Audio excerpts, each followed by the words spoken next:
पहला सौदा में आप सबका स्वागत है। हमारे साथ है हमारे एक्सपर्ट का दमदार पैनल। सुमित बगड़िया, अमरीश बलिगा, सिमी भौमिक हमारे साथ जुड़े हुए हैं और सिमी का भी यहाँ स्वागत करेंगे पहला सौदा में। सिमी, पहले तो राय आप, एक बाजार खुलने वाले 30 अंकों पर निफ्टी खुलेगा, ये संकेत एग्जैक्ट से मिल रहे, वहां पर खुले तो क्या करेंगी? देखिए अनिल जी, गुड मॉर्निंग। एक तो बहुत ज्यादा गैप से खुल जाएगा तो बहुत मुश्किल है, क्योंकि मार्केट में मैंने देखा है कि मार्केट एक रेंज में है, जिस रेंज के बीच में मार्केट कल बंद हुआ था, नीचे 7780 से नीचे भी नहीं जा रहा है, क्योंकि 7780 से 7770 के बीच में निफ्टी का मेजर सपोर्ट है 200 डेमा। लास्ट कई दिनों से मैं उसी रेंज पर वेट कर रही थी कि निफ्टी शायद इस रेंज से नीचे नहीं जाएगा। निफ्टी वहां पे रेस्पेक्ट तो जरूर दे रहा है, पर ऊपर में देख रही हूँ कि 7900 से 7920 का रेंज भी क्रॉस नहीं कर रहा है। तो ये निफ्टी का रेजिस्टेंस है, रेजिस्टेंस क्रॉस नहीं करेगा तो वापस सेलिंग हावी हो सकता है। जैसे सुमित कह रहा था कि ऊपर में सस्टेन नहीं करेगा तो नीचे आएगा, तो सुमित जैसा बहुत सारे है जहां जो वहां पे सेल क्रिएट करेगा और निफ्टी वापस नीचे आ जाएगा। तो इसलिए अगर बहुत गैप से निफ्टी खुल गया 30-40 पॉइंट तो हम बाय नहीं करेंगे। निफ्टी में बाय ऑन डिप स्ट्रैटेजी रखेंगे।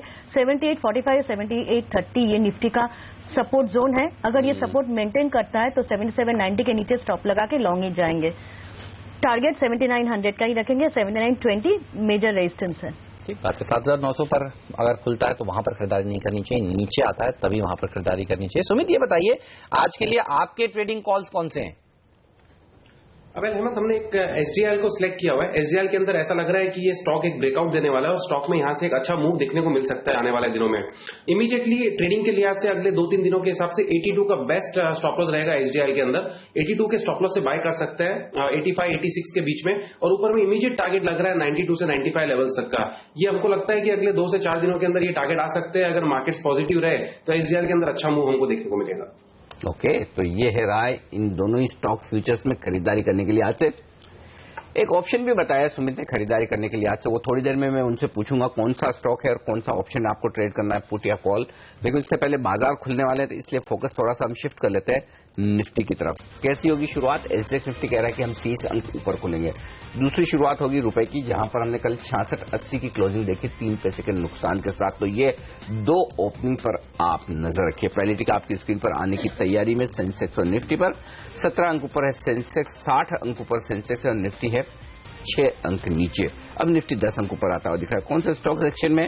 टाटा स्टील सिर्फ 5% ऊपर है प्री ओपनिंग सेशन में, ढेल 1.5% ऊपर, ओएनजीसी भी इतना ही मजबूत, बैंक ऑफ बड़ौदा थोड़ी रिकवरी के संकेत देता हुआ, आईसीआईसीआई बैंक भी 1.5% मजबूत है। कमजोर क्या है? टाटा मोटर्स 2% कमजोर, कोटक महिंद्रा बैंक 2% कमजोर। तो इन दो स्टॉक पर नजर रखिए जो कमजोरी की तरफ इशारा कर रहे हैं शुरुआती कारोबार में। रुपए की शुरुआत अब होने वाली है और करेंसी मार्केट का अपडेट ले आए आपके लिए हम फटाफट की। कहां करेंसी मार्केट आज शुरुआत करता दिख रहा है डॉलर के सामने, वो देखना इंटरेस्टिंग होगा। 6680 की कल की क्लोजिंग थी रुपए की, और उसके सामने क्या आज कहीं कुछ रिकवरी या मजबूती आती है? 6673 7 पैसे की मजबूती के साथ हमने शुरुआत की है आज रुपए में। तो ये एक संकेत करेंसी मार्केट से थोड़ी सी तेजी की तरफ का आता हुआ दिख रहा है।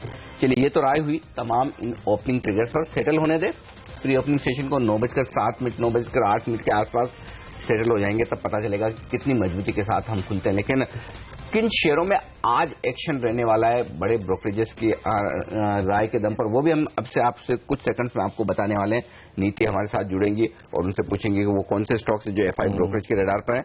लेकिन इस बीच मजबूत शुरुआत के संकेत है। बिल्कुल मजबूत शुरुआत के संकेत, और कुछ सेक्टर स्टॉक्स पर नजर रहनी चाहिए। एक तो एविएशन, जिस तरह की हमने आपको कुछ देर पहले बताया कि कल जो कैबिनेट की बैठक है उसमें aviation policy, civil aviation policy लंबे समय से अटकी हुई है, वो पास हो सकती है। तो स्पाइस जेट इंटरग्लोब के ऊपर नजर रखिएगा। और आप देखिए दूसरा, फुटवेयर कंपनियों में अच्छी तेजी देखने को मिल रही है। प्री ओपनिंग सेशन में लिबर्टी, जिसका जिक्र हमारे एक्सपर्ट कर रहे थे संदीप पागले साहब, ये शेयर आज 4% मजबूती के साथ खुलने के संकेत दे रहा है। मिर्जा में 3.5% की तेजी देखने को मिल रही है। सुपर हाउस, ये एक और ऐसा स्टॉक है सुपर हाउस लेदर्स, जो करीब 2% मजबूती के साथ खुलने के संकेत दे रहा है। तो ये तमाम ऐसे शेयर हैं। जो सरकार का एक्शन है वो एविएशन और एजुकेशन शेयरों पर भी नजर रखिएगा। आज तो 3 सेक्टर्स, एविएशन, एजुकेशन और फुटवेयर सेक्टर, सरकार के एक्शन के चलते इन तमाम शेयरों पर आज नजर होनी चाहिए। लेकिन ब्रोकरेज हाउसेस की नजर कौन से स्टॉक्स पर है? नियति हमारे साथ जुड़ चुकी है। हाय नियति, गुड मॉर्निंग, बताइए कहाँ नजर है? Good morning Hemant. Petronet LNG कल इन्होंने अपने नतीजे पेश किए और एलएनजी के वॉल्यूम ग्रोथ बहुत सरप्राइजिंगली पॉजिटिव आई है। एबिटा 2 गुना से ज्यादा बढ़ा है। ज्यादातर ब्रोकरेजेस के अपग्रेड के कॉल्स हैं। यूबीएस बाय की कॉल यानी खरीदारी की सलाह को मेंटेन कर रहा है। 350 का लक्ष्य है। मौजूदा भाव से 26% का अपसाइड ये पोटेंशियल दिखा सकता है। डॉयचे बैंक अपना 290 का लक्ष्य दे रहा है, निवेश करने की आपको सलाह दे रहा है। मॉर्गन स्टैनले ने 295 का लक्ष्य दिया है, जो कि 7% का अपसाइड ये भी दे रहे हैं। मगर जेपी मॉर्गन को लगता है कि दाहेज का जो प्लांट है वो किस तरह से कंप्लीट होता है या फिर उसको किस तरह से आगे लेके जाएंगे, वो मैनेजमेंट की कमेंट्री पे अभी ये वेट कर रहे हैं। अंडरवेट का इनका कॉल है। टारगेट प्राइस इन्होंने 235 का दिया है, जो कि 15% का डाउन साइड है। स्ट्राइड्स शासन कल बाजार बंद होते होते नतीजे आए थे, लार्जली इन लाइन नंबर्स हैं, वाई कंपेरेबल नहीं थे, मगर lower end of the guidance इन्होंने पेश किया, मीट किया है सेकंड हाफ का, जो कि मैनेजमेंट ने दिया था। क्रेडिट स्विस आउट परफॉर्म की रेटिंग मेंटेन कर रहा है। टारगेट प्राइस इन्होंने घटा दिया है। 15 का इनका लक्ष्य था, जिसे अभी घटा के 1420 का कर रहे हैं। हालांकि ये मौजूदा भाव से अभी भी 19% की तेजी वाला ही लक्ष्य है।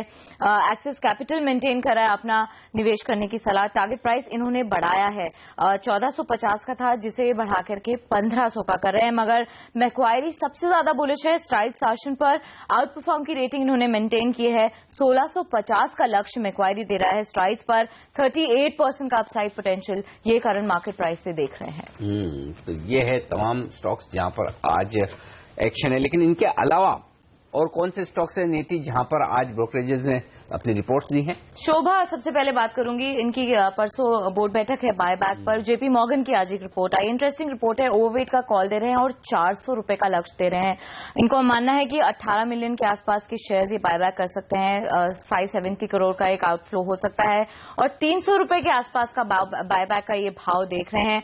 एक शार्प करेक्शन लास्ट ईयर आया था, जिसका अब ये बायबैक के बाद एक फ्लोर देगा, एक जंप करने का।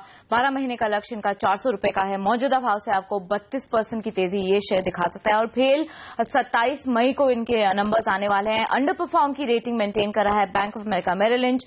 93 रुपीज का लक्ष्य दिया है। 23% का डाउन साइड पोटेंशियल ये देख रहे हैं। रिसीवेबल्स के राइट ऑफ इस बार भी ज्यादा आ सकते हैं और इनकी जो 63% ऑर्डर बुक है वो स्लो मूविंग प्रोजेक्ट से है, इसलिए ये चिंता की बात इनको लग रही है। 93 का लक्ष्य अंडर परफॉर्म की रेटिंग फेल पर Bank of America Merrill Lynch दे रहा है।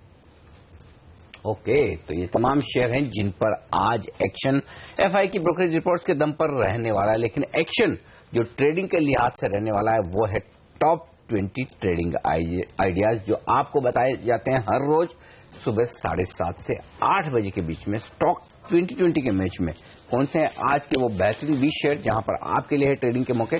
आइए देख लेते हैं।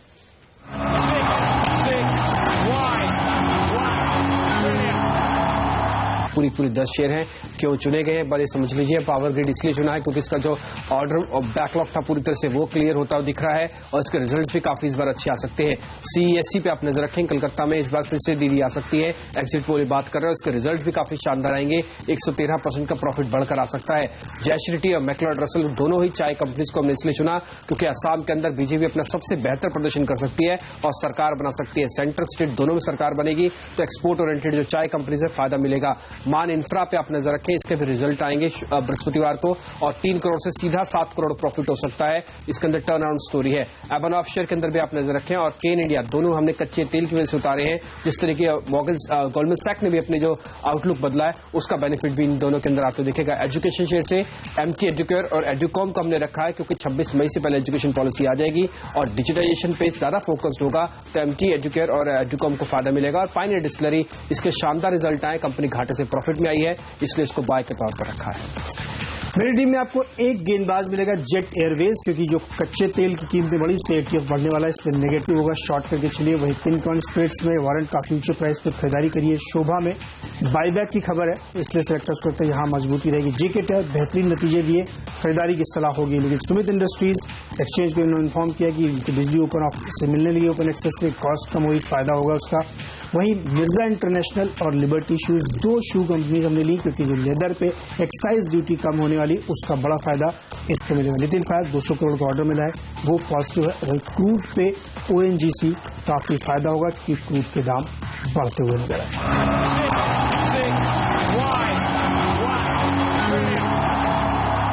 तो ये तमाम ऐसे स्टॉक्स जो आज आपको इंट्राडे में मुनाफा कमाने का दमखम रखते हैं, इस पर नजर आपकी होनी चाहिए। और आप देखिए कुछ पॉलिटिक्स से related stocks, Anil, Sun TV अब 3% मजबूती के साथ ट्रेड कर रहा है।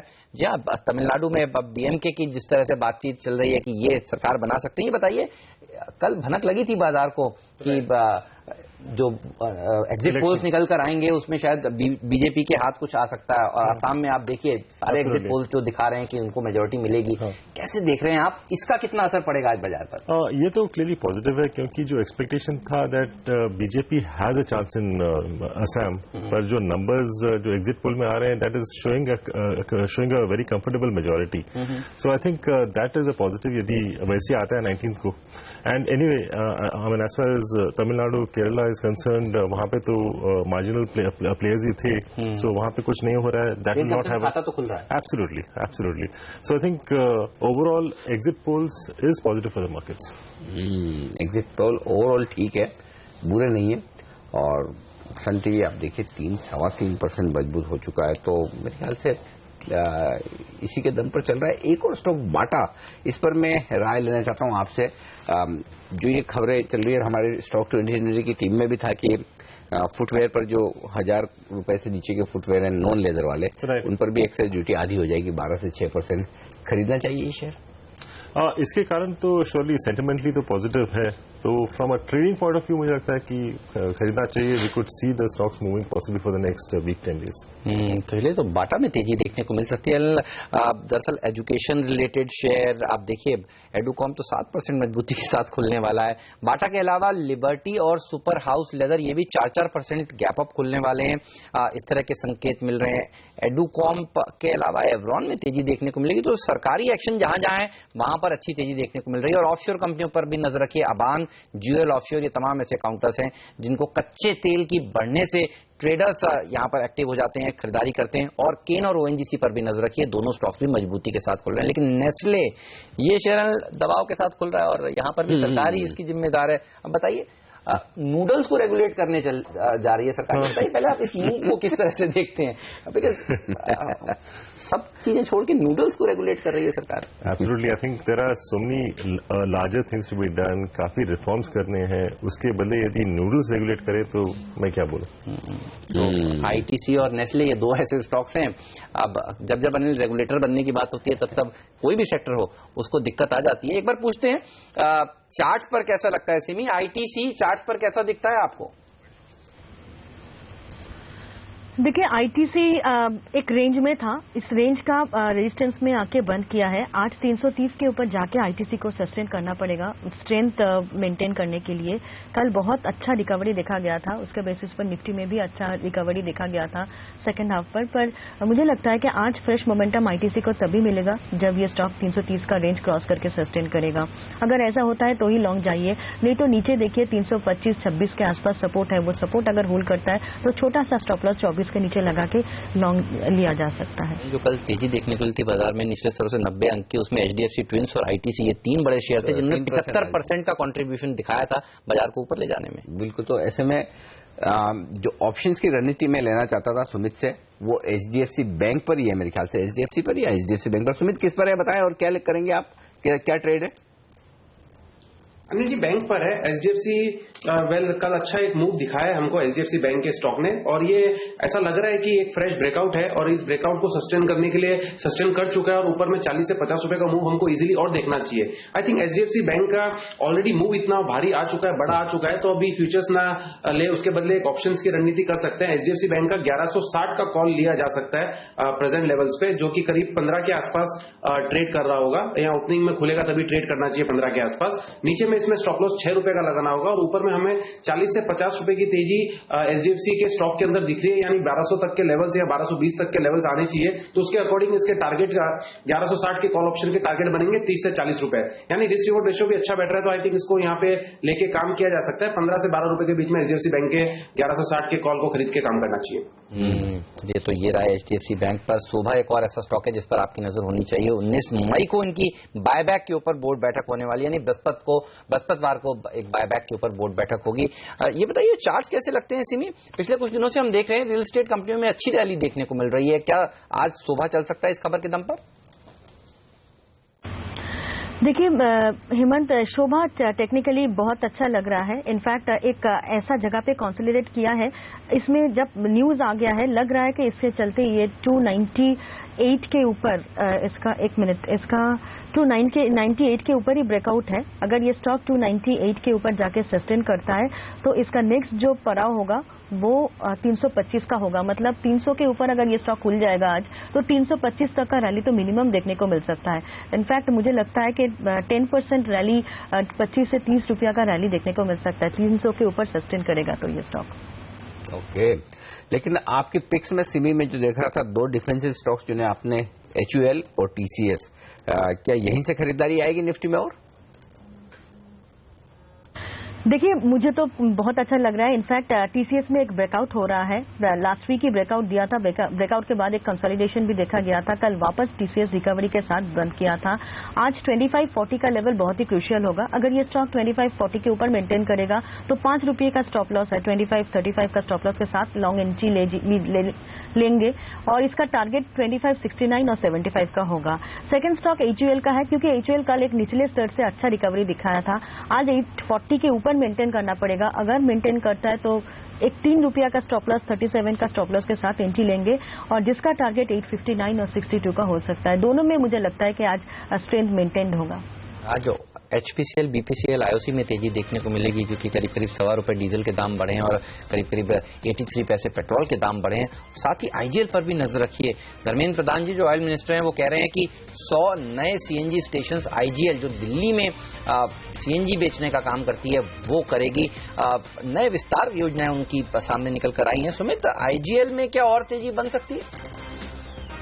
देखिए स्टॉक एकदम ऊपरी लेवल पे फाइनल रेजिस्टेंस पे खड़ा हुआ है। जैसे ये रेजिस्टेंस ब्रेक होगा इसके अंदर तो एक तेजी बिल्कुल देखने को मिलेगी। अभी इसका जो रेजिस्टेंस बन रहा है वो बन रहा है 585 से 590 के बीच में। मल्टीपल रेजिस्टेंस है और पिछले करीब करीब 3 महीनों में ये रेजिस्टेंस कंटिन्यूसली फेस हुए हैं। जैसे ही ये ब्रेक करेगा तो इसके अंदर करीब करीब 8 से 10% की तेजी हमको देखने को मिलनी चाहिए।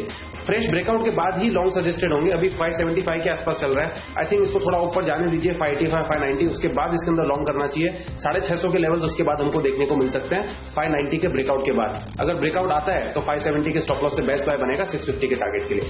ओके, ये है राय इस वक्त इन तमाम शेयरों पर। चलिए शुरुआत करते हैं भारतीय बाजारों की प्री ओपनिंग सेशन से कंटिन्यूस सेशन की तरफ बढ़ते। सेंचुरी मार्क खुलेगा सेंसेक्स, ये संकेत आते हुए दिख रहे हैं इस वक्त शुरुआती कारोबार में।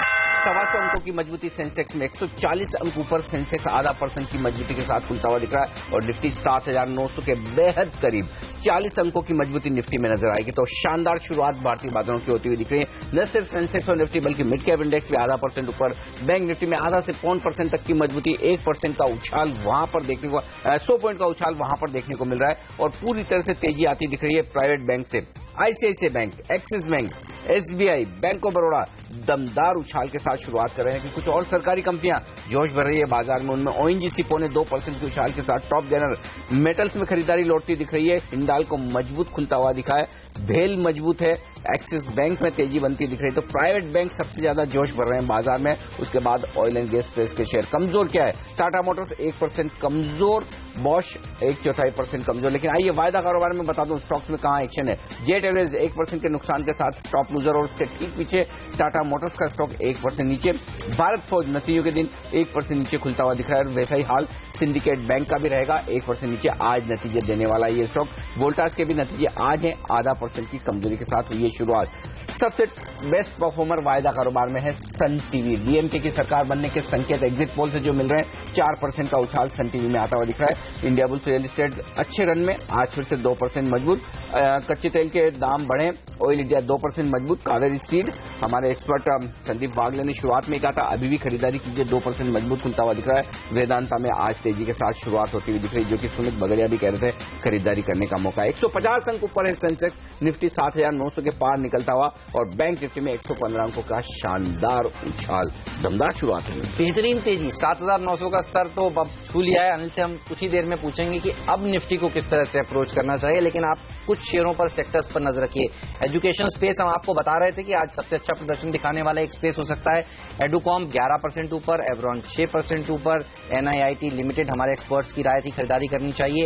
एपटेक में भी आप देखिए 2% की तेजी देखने को मिल रही है। तो ये पूरा पैक मजबूत है, क्योंकि स्मृति ईरानी जी ने कहा है कि 26 मई से पहले एजुकेशन पॉलिसी पेश हो सकती है और माना जा रहा है कि मोबाइल ऐप्स, ऑनलाइन के ऊपर ज्यादा फोकस होने वाला है। तो इन कंपनियों के शेयरों में तेजी के साथ आज शुरुआत हुई है। दूसरा सेक्टर जो मजबूत खुला है वो है फुटवेयर सेक्टर। आप देखिए सुपर हाउस लेदर, थोड़ी कम जानी पहचानी कंपनी है, आज ये शेयर 6% मजबूत है। लिबर्टी शूज तो आप सब जानते हैं, ये शेयर 5% की तेजी दिखा रहा है आज के सत्र में। बाटा में अनिल अच्छी तेजी देखने को मिल रही है। आप देखिए ये भी 1% मजबूती के साथ खुला है। मिर्जा इंटरनेशनल, ये पूरा पैक, दूसरा पैक जो मजबूती के साथ कारोबार कर रहा है। एविएशन शेयरों पर एक बार नजर डालते हैं, देखते हैं वहां पर किस तरह का कारोबार हो रहा है। जेट में मामूली सी गिरावट देखने को मिल रही है। स्पाइस जेट हालांकि मजबूती के साथ खुला है, आधे % की तेजी देखने को मिल रही है। लेकिन ऑफशोर कंपनियां वो भी मजबूती के साथ कारोबार कर रही हैं। GOL ऑफशोर 3.5% तेजी के साथ, अबान ऑफशोर में 3% तक की तेजी। जो कच्चे तेल में रैली बनी है, $50 के आसपास ब्रेंट क्रूड पहुंचा है। तो केन और ONGC के अलावा ये कुछ और ऐसे स्टॉक्स हैं जहां अच्छी बढ़त आज के सत्र में देखने को मिल रही है। और दूसरी तरफ देखिए टाटा कॉफी के कमजोर नतीजों के बाद ये शेयर 2% नीचे। त्रिवेणी इंजीनियरिंग के नंबर्स अच्छे थे, कुछ प्रॉफिट बुकिंग हो रही है। और नेस्ले पर नजर रखिए, हम आपसे कह रहे थे कि सरकार नूडल्स को रेगुलेट करने के मूड में आ रही है और नेस्ले देखिए 1.5% 1.25% नीचे ट्रेड करता हुआ। बिल्कुल, लेकिन एक और स्टॉक वायदा कारोबार में जो मजबूत शुरुआत दिखा रहा है वो है बाटा। देखिए जहां पर फुटवेयर पर एक्साइज ड्यूटी घटाने की बात सरकार कर रही है, 1.5% की मजबूती के साथ ये शेयर खुलता हुआ दिखा है। तो काफी बेहतरीन एक्शन है। रिजल्ट्स के दम पर कुछ एक्शन है, मैं आपके सामने रख दूं। यहां पर PNB गिल्ड्स 5% नीचे खुला है आज के सेशन में। टाटा कॉफी 2% नीचे खुला है। HOE सर्विसेज कल नीचे के सर्किट पर था, कल नतीजे जो आए थे, और आज 2% नीचे के सर्किट पर खुलने के बाद थोड़ा रिकवर होता हुआ दिखा है। लेकिन कुछ बेहतरीन प्रदर्शन करने वाले स्टॉक्स, उनमें से एक है मैजेस्टिक ऑटो। 20% का ऊपरी सर्किट लगा है इस स्टॉक में। इसने भी कल बाजार बंद होने के बाद नतीजे पेश किए थे। इनफैक्ट 3 स्टॉक ऐसे हैं जो 20% का सर्किट मार चुके हैं ऊपर की तरफ नतीजों के बाद। दूसरा है अडवाणी होटल्स, ये 20% ऊपर है। मान एल्यूमिनियम, ये तीसरा स्टॉक है जो 20% ऊपर है।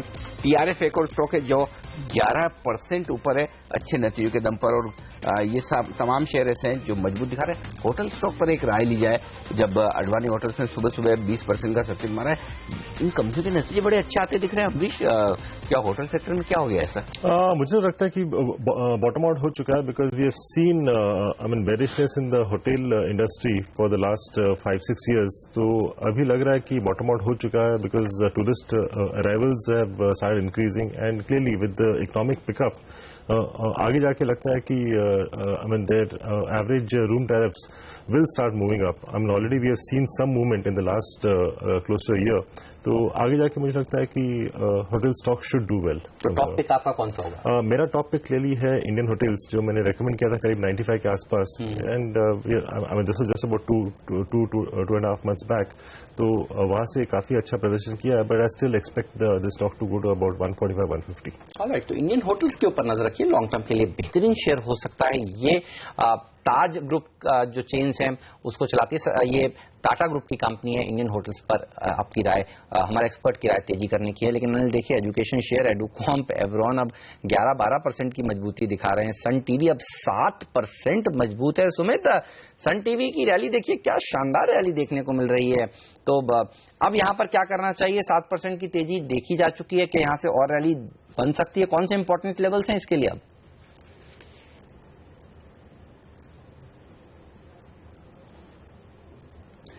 सुमित, आपको आवाज पहुंच रही है? जी हेमंत, क्या पूछा आपने? अगर प्लीज रिपीट करें। सन टीवी के लिए आपसे राय जानना चाहता हूं। 8% मजबूत, हर मिनट में देखिए एक अच्छी तेजी बन रही है यहाँ पे।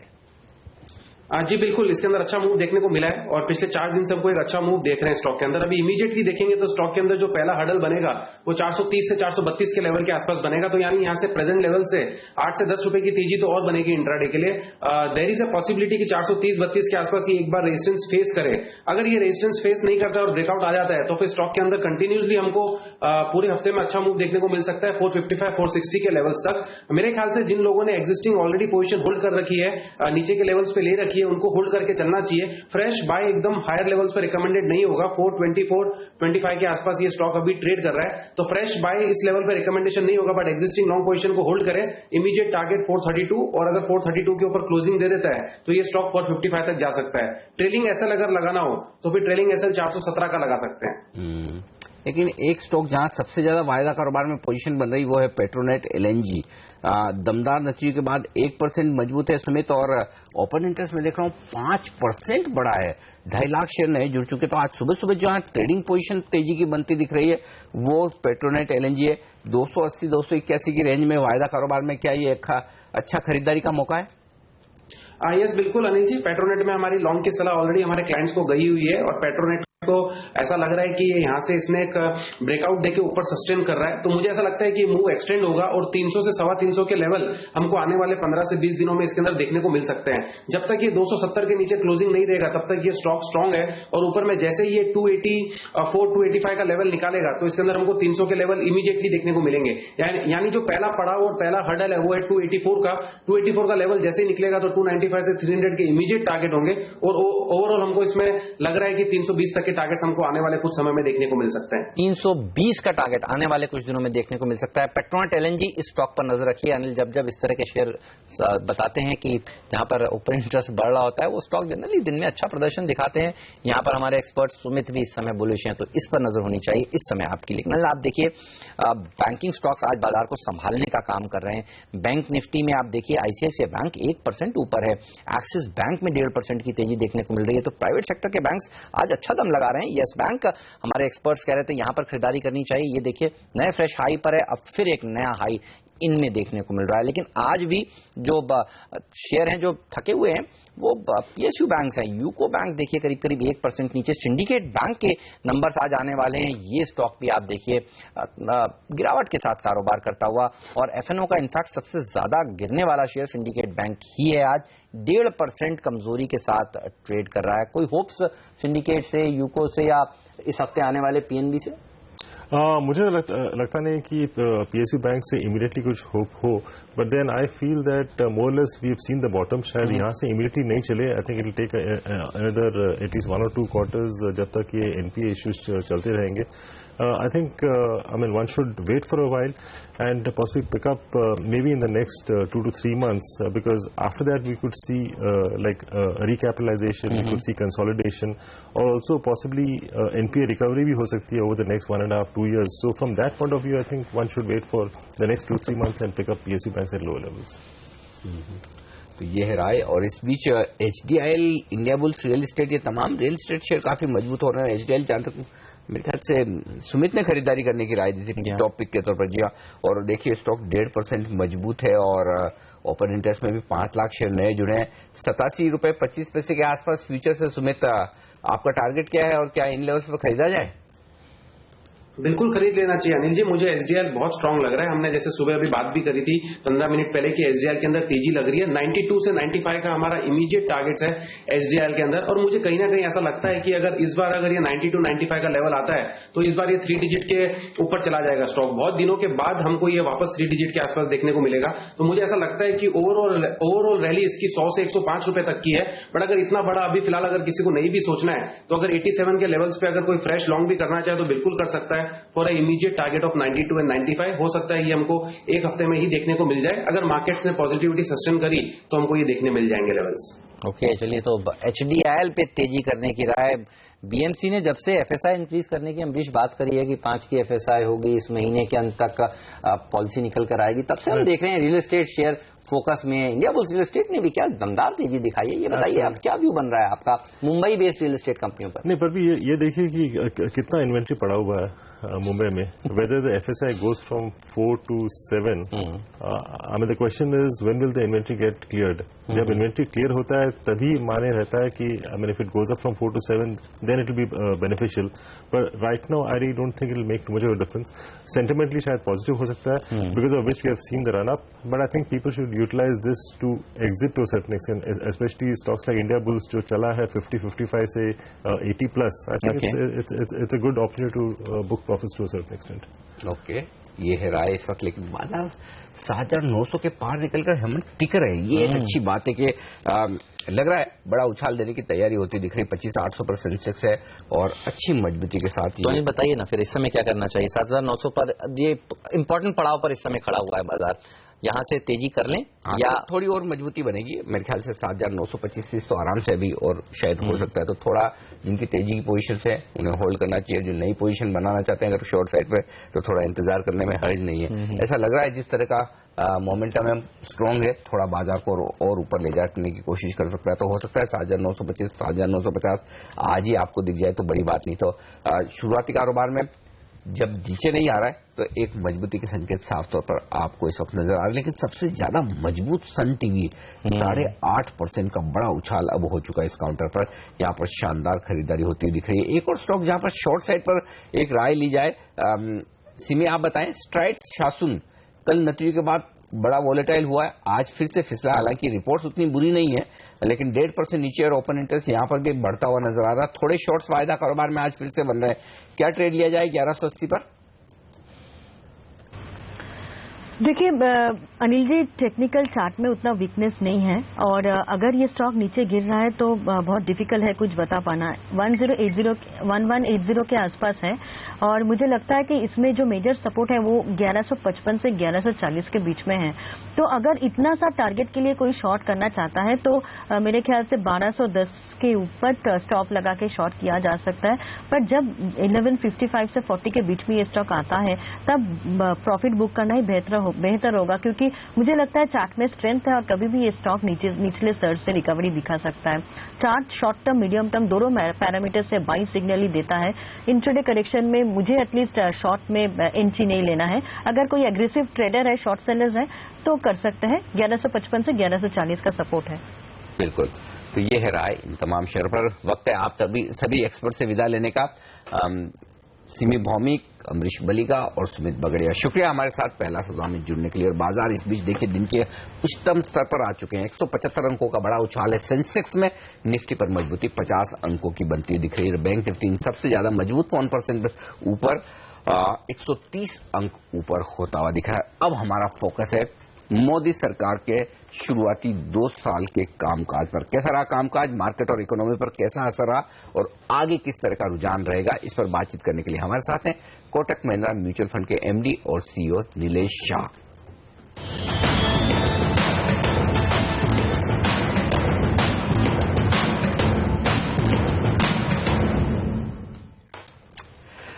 नीलेश भाई, स्वागत है आपका सीएनबीसी आवाज पर. सर नमस्कार.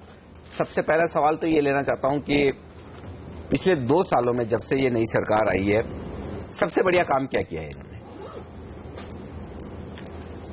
अगर किसी की गाड़ी चलानी है तो पेट्रोल गाड़ी में होना जरूरी है. उसी तरह अगर इकोनॉमी चलानी है तो उसके अंदर सेविंग्स और इन्वेस्टमेंट, पैसा होना जरूरी है. तो जो सरकार ने सबसे अच्छा काम किया है वो ये है कि उन्होंने फॉरेन डायरेक्ट इन्वेस्टमेंट के लिए काफी मार्केटिंग की. प्राइम मिनिस्टर खुद भारत के सेल्समैन बन के देश विदेश में घूमे. आज भारत दुनिया का सबसे सर्वाधिक फॉरेन डायरेक्ट इन्वेस्टमेंट रिसीव कर रहा है. हमने अपने इतिहास में जितना कभी रिसीव नहीं किया उतना लास्ट ईयर में रिसीव किया. सिर्फ विदेशी इन्वेस्टमेंट काफी नहीं है, जरूरी है कि डोमेस्टिक पैसा भी इसमें लगे. उन्होंने गोल्ड मोनेटाइजेशन स्कीम जैसी स्कीम लॉन्च करके जो हमारा सोना टेम्पल्स के वॉल्ट में बंद पड़ा है, जंग खा रहा है, उसे इकोनॉमी में लाने की कोशिश की है.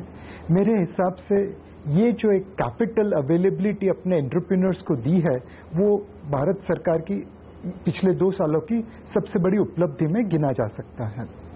नीलेश भाई गुड मॉर्निंग. ये बताइए और कौन से काम अभी आपको लगता है होने जरूरी हैं और जिसे आपको लग रहा है कि आराम से हो जाएंगे बचे हुए 3 सालों में? सो जो सबसे महत्वपूर्ण काम करना है कि हमें ट्रेड कॉमर्स इसको एक रिस्पेक्ट देनी जरूरी है। आज जब एक गवर्नमेंट ऑफिसर टैक्स कलेक्ट करने आता है तो उसे वो चाणक्य की बात माननी बहुत जरूरी है कि टैक्स कलेक्शन का काम मधुमक्खी की तरह है। जैसे मधुमक्खी फूल में से मध ले लेती है उसे डैमेज किए बगैर, उसी तरह गवर्नमेंट ऑफिसर्स को बिजनेस को सपोर्ट करना चाहिए। आप अपना टैक्स जरूर कलेक्ट करिए।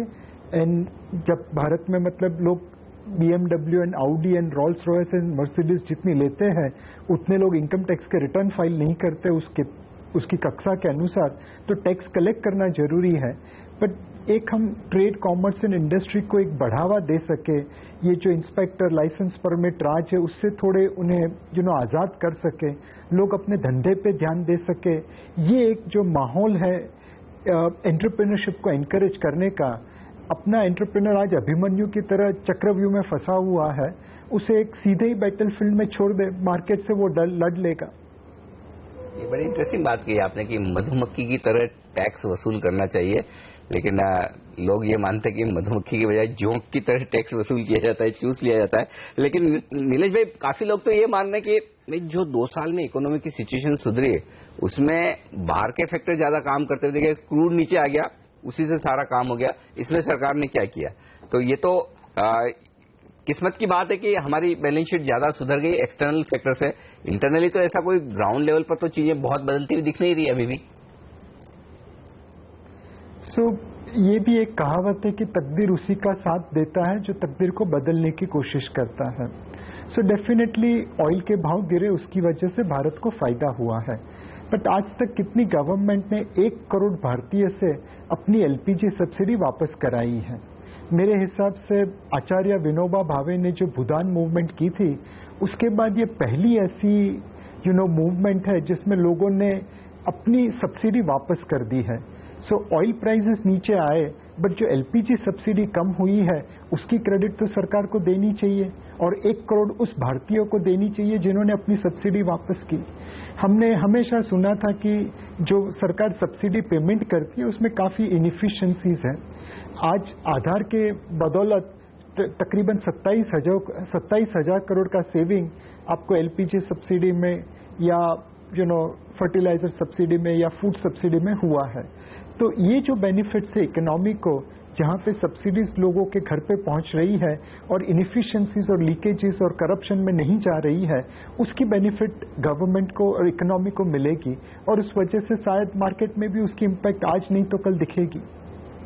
जो मोदी सरकार के जीतने के बाद राज्यों के इलेक्शंस हुए, खासतौर पर दिल्ली में जिस तरह से हारी, और अब जो 5 राज्यों के चुनाव के कल देर शाम एग्जिट पोल्स आए हैं, उसमें जरूर हमें दिख रहा है कि असम में जीत सकती है, वेस्ट बंगाल, तमिलनाडु, केरला में खाता खुल सकता है। ये बताइए आप कैसे देख रहे हैं इन एग्जिट पोल्स के नतीजों को? मेरे हिसाब से हमें सेंट्रल गवर्नमेंट और स्टेट गवर्नमेंट को अलग अलग रखना चाहिए। आई थिंक सेंट्रल गवर्नमेंट के लिए वोट करते समय भारतीय मतदार कुछ अलग मायने को देखती है, और स्टेट गवर्नमेंट के टाइम वोट करते वो एक अलग मायने को देखती है। तो मेरे हिसाब से जो एक क्लियर ट्रेंड दिखता है हर जगह पे कि मतदार आज डेवलपमेंट, ग्रोथ और एम्प्लॉयमेंट की तरफ मुड़ रहा है, और ये जो कास्ट, रिलीजन, क्रीड या ये टाइप के जो पुरानी चीजें हैं उससे धीरे धीरे मतदार विमुख हो रहा है। हमारे हिसाब से इकोनॉमी और मार्केट के लिए ये चीज बहुत अच्छी है कि आज का मतदार एक इकोनॉमिक पॉलिसी के ऊपर वोट कर रहा है, ना कि सामाजिक या रिलीजियस पॉलिसीज के ऊपर। जब 5 साल बाद मोदी सरकार का ये कार्यकाल खत्म होगा तो पीछे मुड़ के नीलेश भाई ऐसी कौन सी 1-2 बातें हैं जो आप देखना चाहेंगे कि ये सरकार कर गई और जिससे ये कहें कि अब तक की ये सबसे बेस्ट सरकार रही थी? जो मतलब हमारे लिए जरूरी है इकोनॉमिक ग्रोथ के लिए कि हम मेक इन इंडिया को यहाँ पे एक्चुअली सक्सेसफुल कराएं। आज की तारीख में हम IIT से ऐसे इंजीनियर पैदा करते हैं जो जाके गूगल जैसी कंपनीज के CEO बन जाते हैं, बट ये काफ़ी शर्मजनक बात है कि एक सेट टॉप बॉक्स भी बनाने के लिए हमारे पास यहाँ पे कोई फैक्ट्री नहीं है, हम ज़्यादातर इम्पोर्ट करते हैं। मोबाइल फ़ोन्स में हम दुनिया की सबसे बड़ी मार्केट है, बट हमारे यहाँ पे असेंबली ज़्यादा होती है और इम्पोर्ट उससे भी ज़्यादा। तो हमें इस सरकार से ये उम्मीद है कि आप मेक इन इंडिया को सक्सेसफुल बनाइए। जैसे चाइना में फैक्ट्री से 50-50 हज़ार 1 लाख लोगों को एम्प्लॉय करती हुई, क्या हम ऐसी फैक्ट्रीज इंडिया में भी खड़ी कर सकते हैं कि नहीं? अगर हम देखें भारत को, तो हम दुनिया में सबसे अच्छा कॉटन बनाते हैं। हमें ये आता है कि उस कॉटन को यार्न में कैसे कन्वर्ट किया जाए, हमें ये आता है कि उस यार्न को फैब्रिक में कैसे कन्वर्ट की जाए। दुनिया की बहुत सारी बड़ी बड़ी ब्रांड में हमारी फैब्रिक यूज होती है, लेकिन जब उस फैब्रिक को रेडीमेड गारमेंट बनाने की बात आती है, और रेडीमेड गारमेंट बनाने में प्रोबेबली सबसे ज़्यादा पैसा बनता है, सबसे ज़्यादा जॉब खड़े होते हैं, वहाँ पे हम कुल मिला के 17-18 बिलियन डॉलर के रेडीमेड गारमेंट एक्सपोर्ट करते हैं। बांग्लादेश, जहाँ पे मतलब न कॉटन उस तरह होता है, न स्पिनिंग होता है, न यार्न होता है, न फैब्रिक होती है, वो हमसे ज़्यादा रेडीमेड गारमेंट एक्सपोर्ट करता है। वियतनाम, जहाँ पे अभी अभी वो युद्ध से पैदा हुए हैं, 1960-70 में वहाँ पे कोई इंडस्ट्री नहीं थी, उनकी रेडीमेड गारमेंट हमसे ज़्यादा है। और अगर हम चाइना को देखें तो उनकी readymade garment exports direct and indirect मिला के हमारे टोटल एक्सपोर्ट से ज़्यादा है।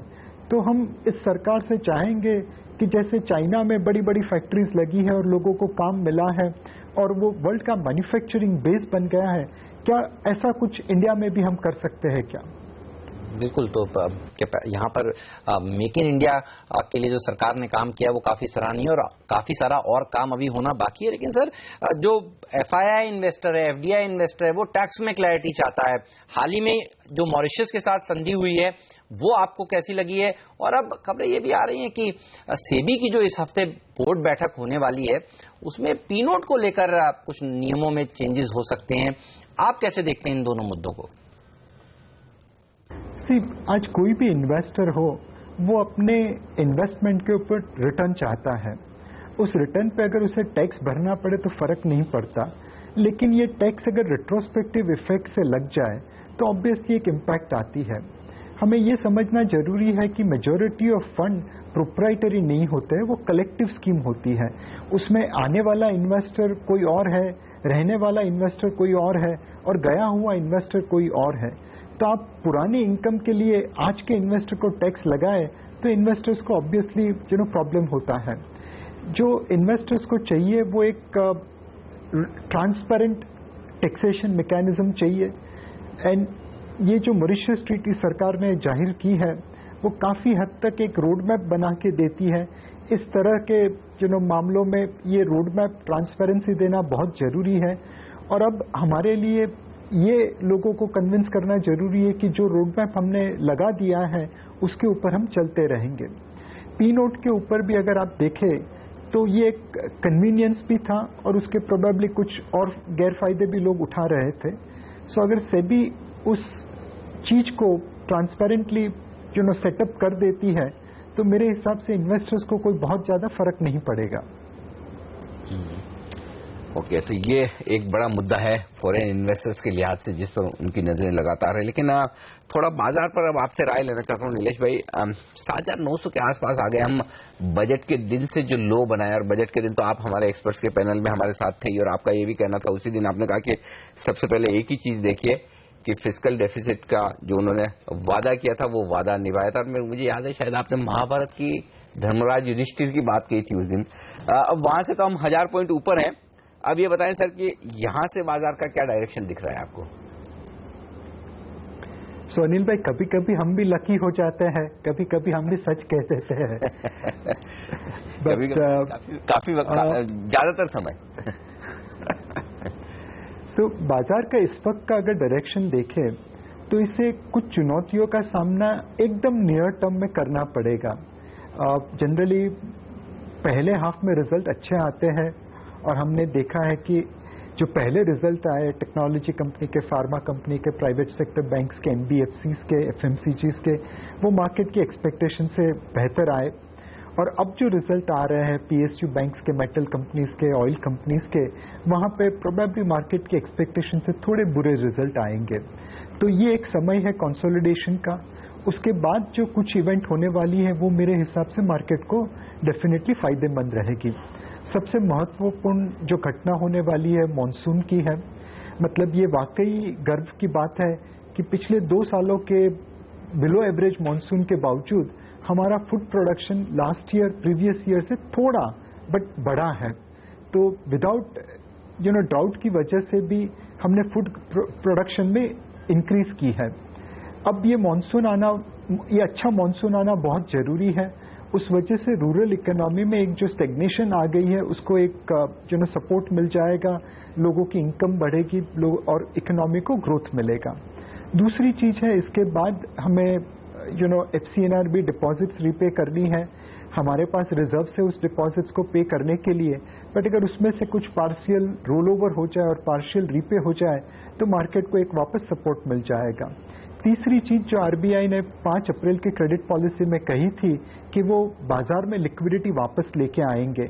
हम नॉर्मली मतलब बैंकिंग NDTL के -1% पे चलते थे, अब उसे +0% में लेके आएंगे। तो ये जो लिक्विडिटी RBI बैंकिंग सिस्टम को प्रदान करेगा उस वजह से इकोनॉमिक एक्टिविटी बढ़ेगी।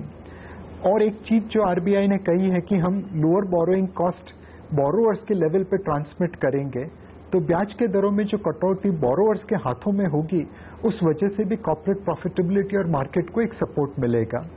और जो एक सितंबर 2016 में RBI गवर्नर की टेन्योर का एक्सटेंशन का है, अगर उसके ऊपर मार्केट को क्लैरिटी मिल जाए तो अगेन एक सेंटिमेंटल सपोर्ट मिल जाएगा। तो मेरे हिसाब से ये सारी event, monsoon, lower rate cuts, lower rates, liquidity, RBI governors extension, FCNR repayments, ये सारी चीजें मिला के मार्केट को सपोर्ट करती रहेगी और धीरे धीरे मार्केट ये कंसोलिडेशन के बाद आगे बढ़ना चाहिए। बहुत महत्वपूर्ण बात कही और मैं इसके ऊपर आपसे और बात करना चाहूंगा, और वो है गवर्नर साहब के एक्सटेंशन के बारे में। सितंबर में उनका कार्यकाल पहला चरण समाप्त हो रहा है। ये बताइए, क्योंकि कुछ जो बीजेपी के वरिष्ठ नेता हैं वो कह रहे हैं कि उनका एक्सटेंशन नहीं करना चाहिए, उनको वापस शिकागो भेज देना चाहिए। ये बताइए आप कैसे देखते हैं इसे, और क्या होगा बाजार पर असर अगर उनको एक्सटेंशन नहीं दिया जाए, और क्या होगा असर ये भी बताइए अगर एक्सटेंशन मिल जाए। जो इंस्टीट्यूशनल इन्वेस्टर्स है उन्हें पॉलिसीज और इंस्टीट्यूशन पे ज्यादा भरोसा होता है rather than individual, but finally individual की क्रेडिबिलिटी बनती है और वो पॉलिसी मेकिंग और इंस्टीट्यूशन दोनों की प्रतिभा को लेता है। इस वक्त डेफिनेटली RBI के गवर्नर की जो रेप्यूटेशन बनी है along with RBI's policy making and RBI's own reputation is reassuring investors। अगर हम बाकी कंट्रीज को देखें, चाहे ब्राजील हो, चाहे साउथ अफ्रीका हो, चाहे रशिया हो, उनकी स्टॉक मार्केट, उनकी करेंसी मार्केट, ये सब काफी गिरे हैं, जबकि भारत एक ओएसिस है डेजर्ट के अंदर अलग ही खड़ा हुआ है। उसमें बहुत सारा कंट्रीब्यूशन RBI की तरफ से है। सो मार्केट को एक कंटिन्यूटी ऑफ पॉलिसी चाहिए, कंटिन्यूटी ऑफ इंस्टीट्यूशनल प्लेटफॉर्म चाहिए, और इस वक्त हमें लग रहा है कि अगर RBI गवर्नर को एक्सटेंशन मिल जाता है तो मार्केट को एक सेंटिमेंटल बूस्ट मिल जाएगा कि RBI की पॉलिसीज कंटिन्यू रहेगी और RBI का इंस्टीट्यूशनल फ्रेमवर्क आगे बढ़ता रहेगा। नीलेश भाई, बहुत बहुत शुक्रिया आपका हमारे लिए आज खास मौके पर जुड़कर मोदी सरकार के 2 साल पूरे होने पर हमसे बातचीत करने के लिए। तो ये थे नीलेश शाह, कोटक महिंद्रा म्यूचुअल फंड के MD और CEO। अब हमारे साथ बाजार के एक और जाने माने एक्सपर्ट कार्यक्रम में शामिल हो रहे हैं अजय बग्गा साहब। अजय बग्गा साहब, स्वागत है आपका CNBC आवाज पर। आप सेटिस्फाइड हैं पहले 2 साल से? नहीं, बिल्कुल नहीं। जो जितनी उम्मीद थी अनिल जी, और यहीं हम बैठे थे जब नतीजे आ रहे थे सुबह से शाम तक, तो थोड़ी बहुत मायूसी है। और देखिए, जो बड़ी चीज जो थी, एक बहुत बड़ी चीज जो है कि ये राहुल गांधी ने सूट बूट की सरकार बना के जो एक गवर्नमेंट को एम्बेरस कर दिया है from really taking big reform measures. एक राज्यसभा में जो इश्यूज हैं, दूसरा आप चेंज हो गए हैं इन द वे के लगता था कि बहुत ही लिबरल सरकार आएगी, राइट विंग आएगी। ये सरकार तो सॉफ्ट सोशलिस्ट है, नेहरूवियन है। क्योंकि वो बनाना चाह रहे हैं कि बड़े हम कमांडिंग हाइट्स लें इकोनॉमी के। लिबरलाइजेशन ऑन द ग्राउंड नहीं हुआ है। अब इनके हक में हम जरूर कहेंगे कि बहुत ही घाटा था, बहुत ही बड़ा होल था जो ये पूरा करने जा रहे थे, तो वो काफी अच्छा हुआ है। ऊपरी स्तर पे करप्शन रुक गई है, बट जो दीमक की तरह ब्यूरोक्रेसी खा रही है भारतीय निवेश को, भारतीय एंटरप्राइज को, उसके ऊपर कुछ नहीं किया गया। आपको 1000-2000 ब्यूरोक्रेट जेल में डालने चाहिए थे करप्शन के लिए, ताकि लोगों को डर लगे करप्शन पे। ये जो इनकम टैक्स टेररिज्म है वो जारी है, बिल्कुल। सर्विस टैक्स के नोटिस जिस तरह से दिए जाते हैं, जिस तरह से इनकम टैक्स के फिशिंग एक्सपीडिशन हो रहे हैं, वो सब नहीं रुका है। तो कई जगह पे बहुत अच्छा है, जैसे पीयूष गोयल हम कहेंगे बेहतरीन, पावर का जो उन्होंने किया, कोयले का जो किया, और बाकी ये सुरेश प्रभु आप कह सकते हैं ए ग्रेड तक पहुंच रहे हैं। 3-4 ऐसे डिफेंस में पारिकर ने काफी क्लीन अप किया है, अब उसका मजा आएगा। बट जो सबसे बड़ी चीज है मेक इन इंडिया, उसके लिए माहौल नहीं बदला है ऑन द ग्राउंड। और दूसरा है आपका कैपेसिटी यूटिलाइजेशन 70% है, उसके लिए आपको या मॉनेटरी स्टिमुलस देना था, वो आरबीआई गवर्नर देंगे नहीं, या फिस्कल स्टिमुलस। अब फिस्कल स्टिमुलस आपने A+ तो ले लिया रेटिंग एजेंसी से, बट अगर, और हेमंत हम यही बात कर रहे थे बजट से पहले कि थोड़ा और दे दें, थोड़ा स्टिमुलस चाहिए इस इकोनॉमी को उभरने के लिए, और वो आपको दिख रहा है आपके बैंक्स के एनपीएस में। बिल्कुल। और मेरा सवाल यही था, बैंक्स के एनपीएस जो एक समय सबसे बड़ी समस्या खड़ी होकर आई है, ये बताइए इससे निपटने के लिए जो पहले अनुमान लगाया जा रहा था कि इतनी पूंजी डालनी चाहिए, वो क्या पर्याप्त है, और कितनी पूंजी की जरूरत है अब? क्योंकि आप जो लॉसेस देख रहे हैं, 6 बैंक मिलकर 7-7 हजार करोड़ रुपए के लॉसेस दिखा रहे हैं। जी, और एक छोटा सा देखिए, लास्ट टाइम मैंने आपको बताया था 40,000 करोड़ का स्लिपेज था लास्ट क्वार्टर में। इस बारी 25 बैंक्स के नतीजे आए हैं 39 बैंक्स में से, उसमें ऑलरेडी स्लिपेज 45,000 करोड़ का हो गया है। और अभी बिग डैडी आने हैं 27 मई को, सब आने हैं, तो पीएनबी आ जाएंगे और ये आएंगे, तो लग रहा है 65 से 70 हजार करोड़ का स्लिपेज है इस बारी। और अगर आप कुछ बैंक्स देखिए, उनके जो रिस्ट्रक्चर्ड लोन्स वगैरह 25% पहुंच गए हैं एसेट बेस के, 25%। तो 1/4 आपके लोन्स खराब हैं, या आपने कारपेट के नीचे डाले हैं, या आपने जीपीए उसको बनाया है। तो ओवरऑल बैंकिंग तभी उभरेगा जब आप इकोनॉमिक ग्रोथ वापस लाएंगे। रेट कट चाहिए इस इकोनॉमी में, काफी तेजी से रेट कट चाहिए, और फिस्कल स्टिमुलस चाहिए। इन दो विषय में आई थिंक सरकार थोड़ी पिछड़ी है। बाकी ओवरऑल तो बहुत राहत है, आम आदमी को राहत है, इन्फ्लेशन नीचे गई। बट अनिल जी जैसे कह रहे थे, हैंड ऑफ गॉड भी आया, वो जो पेट्रोल की कीमतें घटी और वो पूरी पास ऑन नहीं की, तो उससे सरकार की वित्त स्थिति बेटर हो गई। ये बताइए, अब हैंड ऑफ गॉड जो आया था वो तो अब जाता हुआ दिख रहा है। निचले स्तरों से कच्चे तेल ने फरवरी लो से 80% की रिकवरी देखिए दिखा दी है, और अब गोल्डमैन सैक्स जैसे बियर्स भी बुलिश हो रहे हैं कच्चे तेल पर। तो ये फैक्टर कितने दिन तक रहने वाला है फिर? नहीं, गोल्डमैन सैक्स गलत रहे हैं कंटिन्यूअसली। $20 का भी अनुमान 20 भी दिया और 200 भी दिया। आप रिमेंबर करिए, जब गिरने लगा 2014 में, तो वो जो एनालिस्ट एक बहुत बढ़ गया था, उसने 200 का भी दिया था, 20 भी इन लोगों ने दिया है। ये तो हर महीने बदल लेते हैं, इनको मत देखिए। आप ये देखिए, 94 मिलियन बैरल का रोज का उत्पादन है, उतना ही डिमांड है। इसमें से लगभग 3 मिलियन निकल गया कनाडा और नाइजीरिया के चलते। लीबिया ऑलरेडी डाउन है।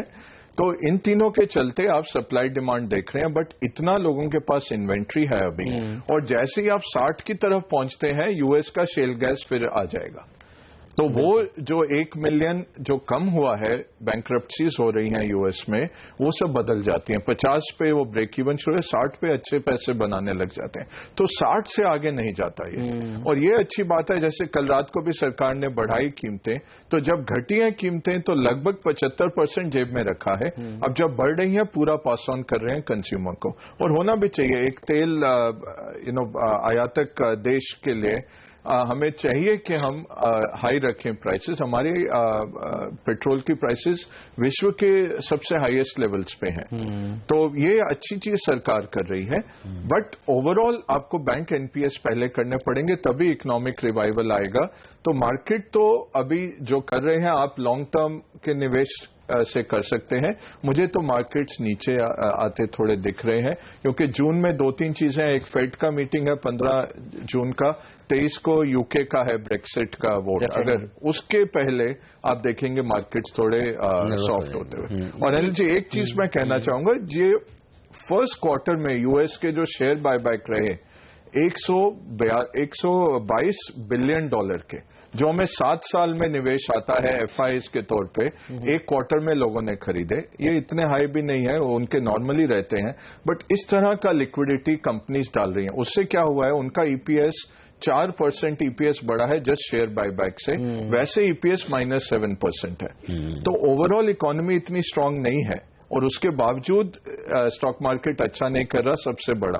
तो काफी लिक्विडिटी है जो मार्केट्स को ऊपर रखे हुए है, बट इकोनॉमिक फंडामेंटल अच्छा नहीं है, और थोड़े बड़े ऐसे इवेंट्स आ रहे हैं जो मार्केट को नीचे ले जा सकते हैं।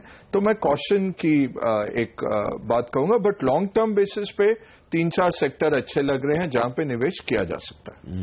और वो कौन से सेक्टर्स हैं? देखिए, एक तो ऑटो पसंद है, 2 व्हीलर्स टर्न अराउंड आएगा मानसून के बाद। एग्री रिलेटेड जो भी है आप डाल सकते हैं अभी भी, चाहे वैल्यूएशन आगे दौड़ गए। तीसरा फाइनेंशियल है, जिसमें private sector banks, NBFC, consumer oriented NBFC, ये सब, हाउसिंग फाइनेंस, ये सब करते रहेंगे अच्छा। चौथा एक थोड़ा कॉन्ट्रेरियन है कि एफएमसीजी, क्योंकि एफएमसीजी इतने नतीजे कोई बुलंद नहीं आए, वॉल्यूम वगैरह, बट आप देखिए 2 साल के ड्राउट के बाद थे, वो टर्न अराउंड होगा। वॉल्यूम ग्रोथ काफी अच्छी आएगी जी। तो ऑटो, एफएमसीजी, एनबीएफसी, ये तमाम सेक्टर्स हैं। और सीमेंट तो कहता रहा हूं मैं, पिछले 6-8 महीने से थोड़ा गिरा भी, बट प्राइसिंग पावर वापस लौट रही है, और ऑपरेटिंग कैपेसिटी 60-70% पे है। सीमेंट देखा जा सकता है। ये तमाम शेयर हैं जहां पर, सेक्टर से जहां पर मौके बन सकते हैं आपके लिए निवेश किया। अजय जी, बहुत बहुत शुक्रिया आपका हमारे लिए वक्त निकालने के लिए और पहला सौदा में अपनी राय हमारे साथ शेयर करने के लिए। बाजार ने की दमदार शुरुआत और 7,900 पर टिकता हुआ निफ्टी, और चारों तरफ से खरीदारी का फोर्स है मिड कैप, स्मॉल कैप और बैंक निफ्टी से भी। पहला सौदा में आज के लिए इतना ही, लेकिन आप बने रहिए सीएनबीसी आवाज के साथ। प्रियंका संभव अब हमारे साथ जुड़ चुकी हैं दिल्ली से, और उनसे जानते हैं कि उनकी नजर कहां है। हाय प्रियंका, गुड मॉर्निंग। बताइए, कच्चे तेल ने तो देखिए सारे रिकॉर्ड तोड़ दिए, इस साल के उच्चतम स्तर पर पहुंच गया। घरेलू बाजार में कैसा खुलेगा, इस पर नजर है आपकी? गजब का उबाल दिख रहा है कच्चे तेल में, टर्न अराउंड स्टोरी अभी नजर आ रही है। तो इस साल के रिकॉर्ड को छू रहा है कच्चा तेल। समझेंगे अपने एक्सपर्ट के साथ कि कच्चे तेल में आपको क्या करना चाहिए। साथ ही बेस मेटल्स पर भी होगी नजर। कमोडिटी बाजार की ओपनिंग का है इंतजार, सौदा आपका भी आगे।